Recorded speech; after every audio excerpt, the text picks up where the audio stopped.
नमस्कार दोस्तों, आप सभी के इतने प्यार और सपोर्ट से हम इतने आगे आ चुके हैं और हम इन पशु पक्षी की मदद भी कर रहे हैं। इस बार भी हम इस बेजुबान बच्चों की मदद करने आए हैं और आप अभी हमारे वीडियो में देख सकते हैं और हम ऐसे ही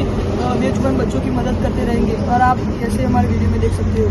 એમ કેતા દેખાડવાનું ન હોય નહીં, દેખાડવાની પાછળનું કાળુભાઈ એક રીઝન છે કે કદાચ તમે સારું કામ કરો ને સોશિયલ મીડિયા ઉપર ફોટો મૂકો ને તો 5 જણા પ્રેરિત થાય, બીજા કઈ સારું કરે, એનો એક મહત્વ એ થાય છે। નકરું એવું નથી કે દેખાડી દીધું ને આપણે રોલા સોલા નાખી દીધા, એમાંય નથી। 5 જણાને ખબર પડે તો એને કઈક સારો વિચાર જાગે, લાઈન હું કઈક